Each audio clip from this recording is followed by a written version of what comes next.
This program contains material that may be disturbing to some audience members. Viewer discretion is strongly advised. Today, on It Takes a Killer, a sadistic criminal terrorizes Gainesville, Florida, stalking and murdering innocent college students, then desecrating their dead bodies. Cops spread the dragnet wide, only to discover the monster they're looking for is already behind bars.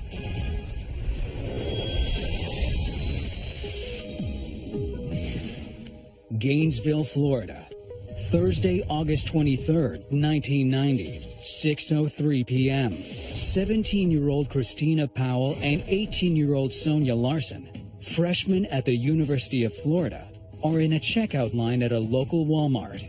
Classes start in 3 days, and the new roommates are buying odds and ends to decorate their apartment.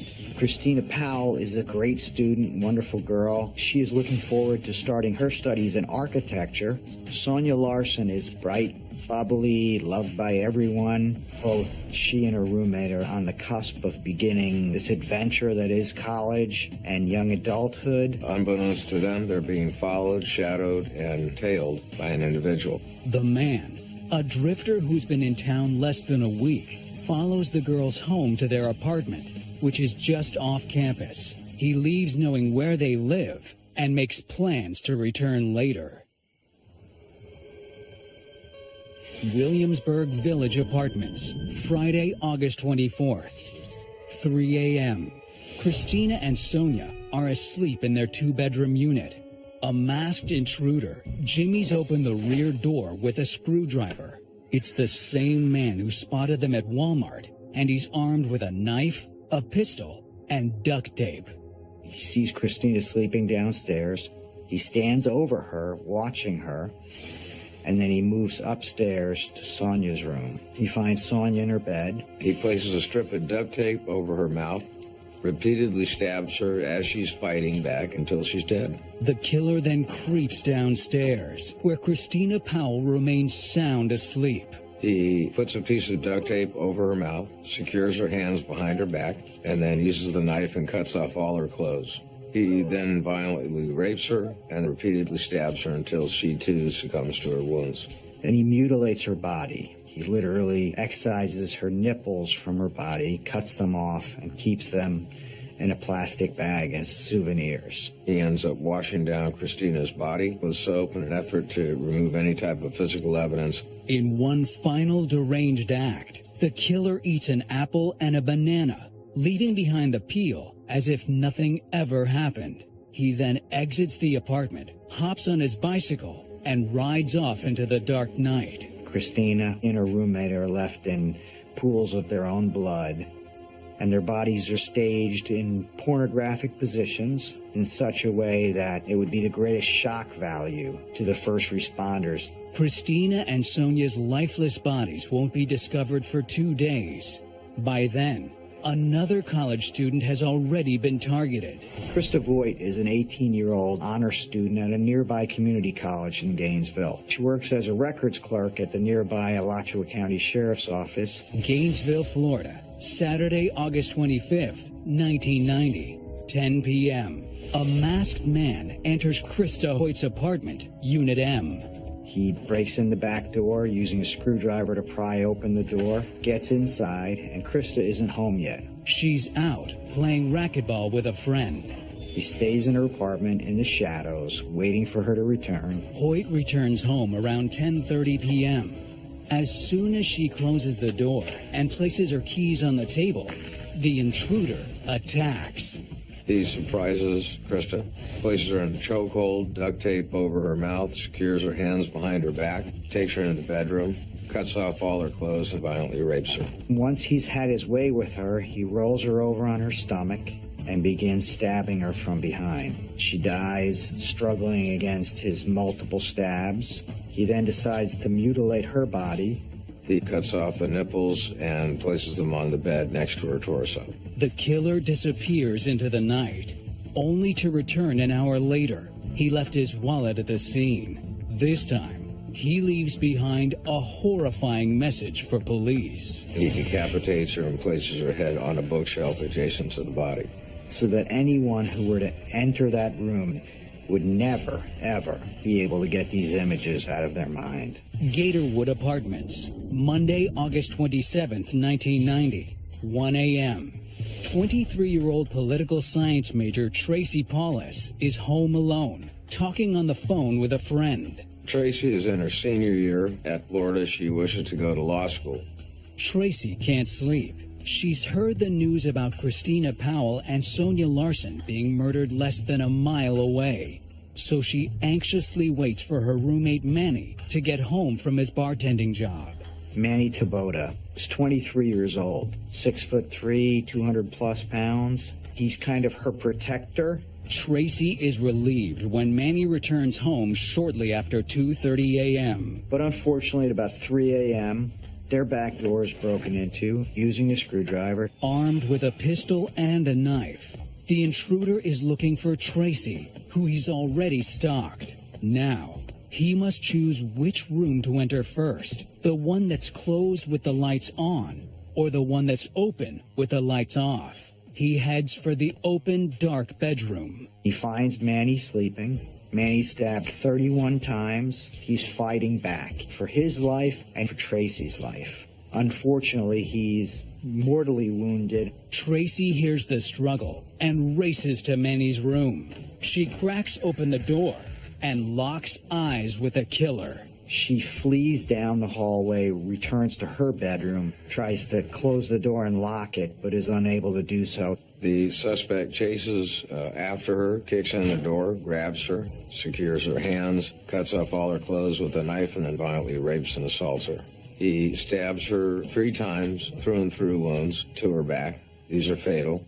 72 hours, 3 crime scenes, 5 students dead and disfigured, all within a 2-mile radius of the University of Florida's campus. A multi-agency task force is quickly formed to investigate the murders, which appear to be the wet work of the same killer. You're looking at the same MO in terms of who he targets. They're all going to be duct taped. Their hands are tied behind their back. The brutality of these crimes and the staging of the victims. This is the MO of a sadistic serial killer that wants not only to harm these victims, he wants everyone to be harmed by what he did. MO isn't the only similarity. Stab wound analysis reveals that all of the victims had been killed by the same knife. The murder weapon in all of these crimes appears to be a Marine-issue K-bar knife. Very, very sharp, and it's used for military combat. It's pretty clear to investigators you have one individual who's committing all of these murders in the same fashion. Coming up, the hunt for a sadistic killer. Can police catch him before he murders again? You're watching It Takes a Killer.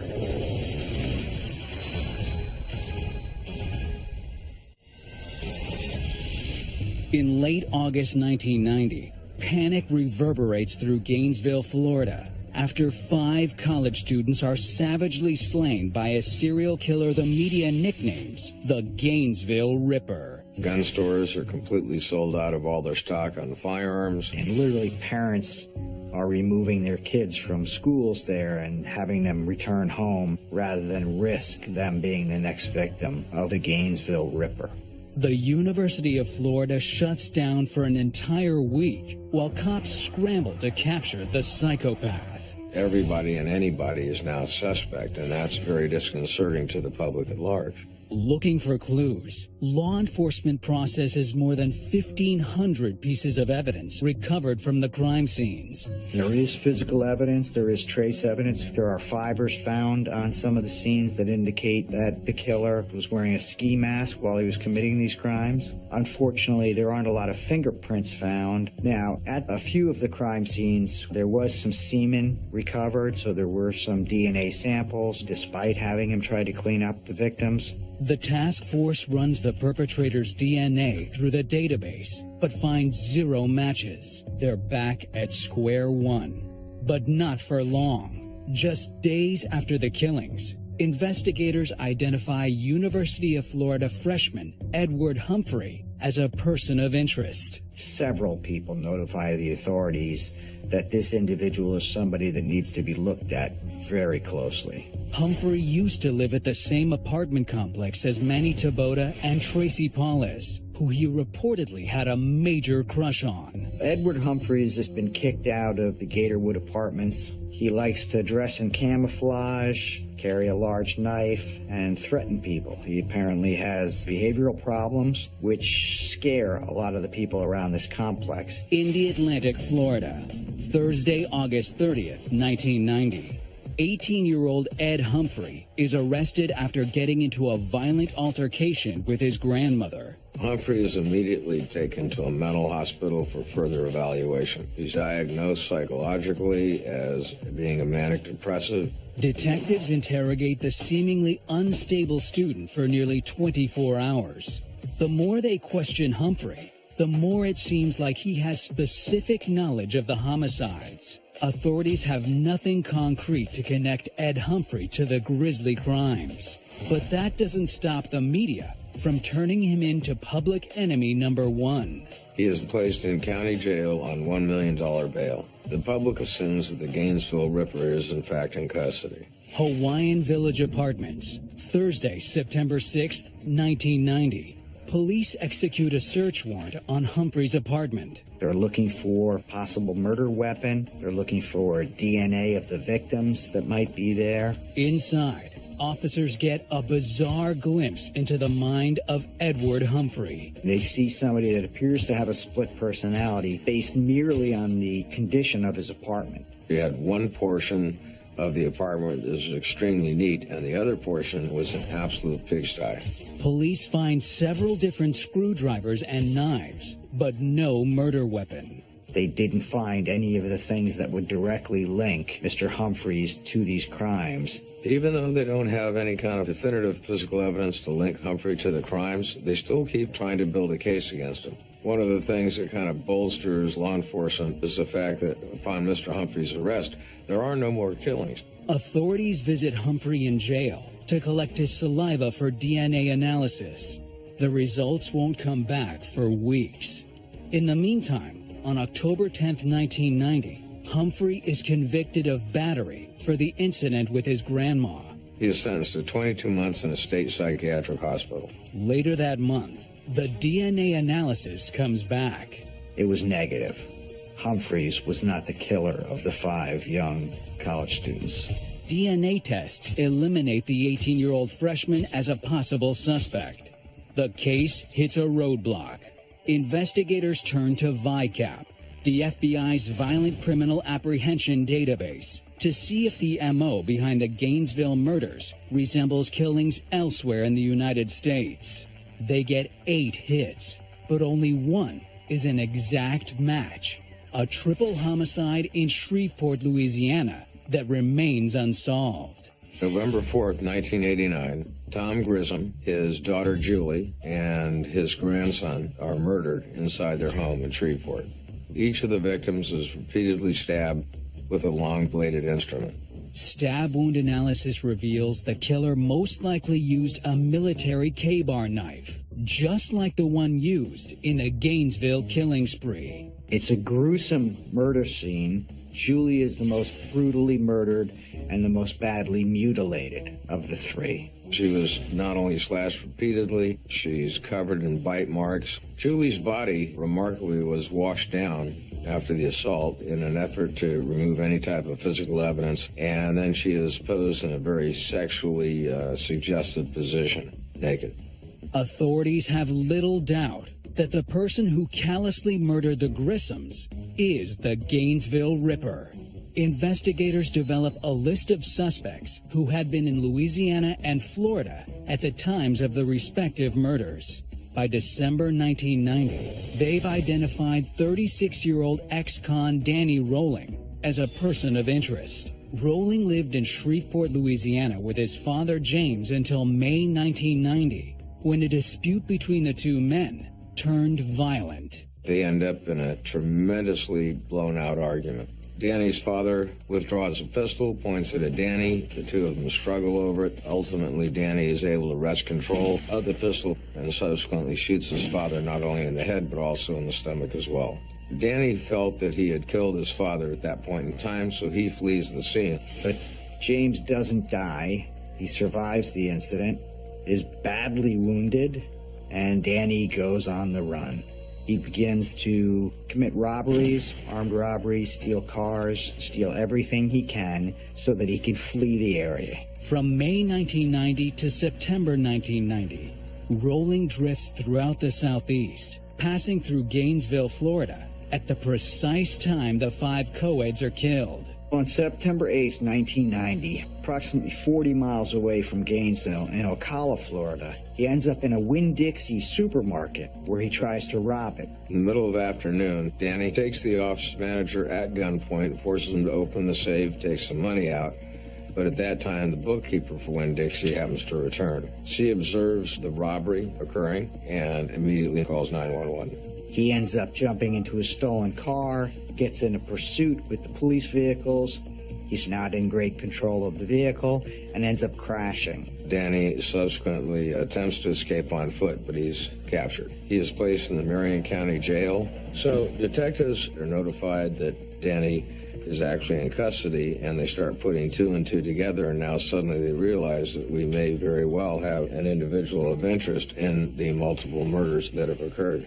Ocala, Florida, Thursday, January 24th, 1991. Investigators visit Marion County Jail to fingerprint Danny Rolling and collect a blood sample. They've already confiscated some of his personal items, hair clippings from a recent prison haircut, and an extracted tooth, which was retrieved from a medical waste bin following a dental procedure the day before. The samples are then sent to the lab, and we come back with a positive match on DNA profiling. He is, in fact, the Gainesville Ripper. Law enforcement could have identified Rolling months earlier, just hours after the bodies of Manny Taboda and Tracy Paulus were discovered. Rolling stuck up a bank in Gainesville. On August 27, 1990, the First Union Bank is robbed, and it's very close proximity to the residence of Krista Hoyt, who had been murdered in the Gainesville slashings. Around 1 a.m. the following morning, police find Rolling and a buddy in the woods nearby. The friend stays and talks to officers. Rolling takes off. Police pursue him into the woods, and as they're chasing him, they stumble upon a campsite. Rolling escapes, but cops have unknowingly found his hideout, which is just off Archer Road, a short bike ride to each of the 3 Gainesville homicide scenes. Searching the property at this campsite, they come across a stack of money, which has the pink dye pack exploded, so it's obvious that this was taken in the robbery. They also recover a number of additional items. This closely correlates to what was utilized in the previous killings. They find duct tape, they find a large knife, they find a handgun, a screwdriver. Cops also recover a ski mask and a tape recorder with a cassette inside. Investigators don't listen to the tape at the time. If they had, they would have known Rolling's name 5 months sooner. I know I'll have to run the rest of my life, but I'm getting pretty good at it, if that means anything. Now, in 1991, detectives revisit the evidence. Remarkably, the ski mask has transfer of fiber particles from the duct tape, which do in fact match the fibers on the duct tape found on the victims. Blood on one pair of pants, actually DNA profiles, comes back to that of Manny's, one of the victims. And one of Krista Hoyt's pubic hairs is found within the interior of Danny's sleeping bag. Before Rolling can be prosecuted for the student slayings, he must first face charges for the string of armed robberies he committed in September 1990. September 1991, Danny is convicted on the Winn-Dixie robbery. He is sentenced to life in prison for that armed robbery. 1 month later, he is sentenced to 3 life terms in addition to 170 years for robbery, assault, and burglary. Coming up, a bank robber's revenge turns into cold-blooded murder.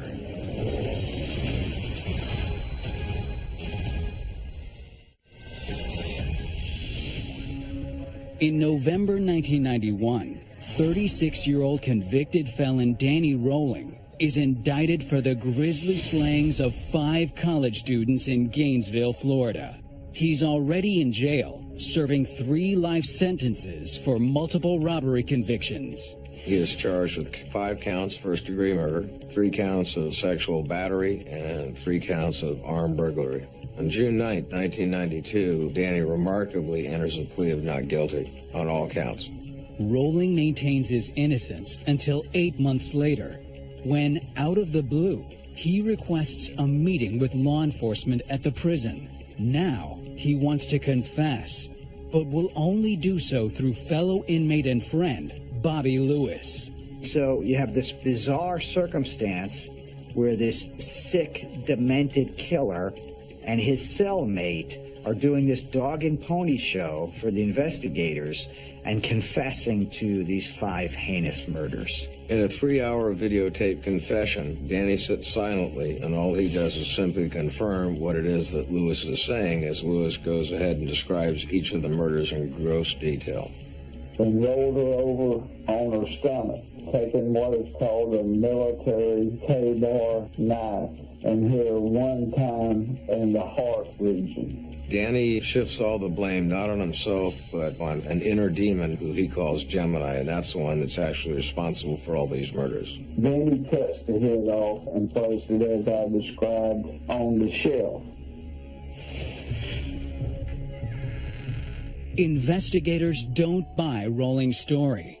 A simpler explanation lies in his childhood, which was rife with violence and trauma. Despite the fact that his father is a police officer, he turns out to be very abusive, does not want the child, and in no uncertain terms makes it very clear to him that he hates him. Danny suffers terrible, intolerable treatment at the hands of his father. He beats Danny regularly, twice a week, with a belt, takes out his aggressions on his child and his wife. And when he's 9 years old, little Danny suffers through his mother's own nervous breakdown as a result of her treatment by her husband. Danny drops out of high school and enters the Air Force at 17. But a burgeoning drug and alcohol problem ultimately leads to his dishonorable discharge in 1973. He marries a 19-year-old girl from a local church. For almost a year, he seems to have settled down. The unfortunate thing is the substance abuse follows him, and after their first child is born, in 1977, the 2 divorce. He is now without a job, without a wife, without a child. He still has substance abuse, so he starts to supplement his lifestyle by committing robberies and stealing cars. Rolling is convicted of armed robbery twice. He serves 2 separate prison terms before being paroled in July 1988. So now, after having served only a total of about 8 years, when he got well over 30 years worth of sentences, he's now on the loose. And he's an angry man who's now becoming violent. Rolling vows to take 8 lives, 1 for each of the years the system stole from him. The Grissom family and the Gainesville students would become the innocent victims of his fury. Alachua County, Florida, Tuesday, February 15th, 1994. Danny Rolling, against the advice of his attorneys, pleads guilty in open court to the Gainesville homicides. I've been running from first one thing and then another all my life. There are some things that you just can't run from, and this being one of those. Rolling is sentenced to death on April 20th, 1994. We, the jury, return the following advisory verdict that it imposed the death penalty upon Danny Harold Rolling. October 25th, 2006, Danny Rollins eats his last meal. During his execution, he apparently appeared very calm, singing gospel music just shortly before he was executed. Danny Rollins is a man that deserved to die the heinous death he inflicted upon his victims. This is a man that I'm sure is being tortured in eternity now, and that's well deserved.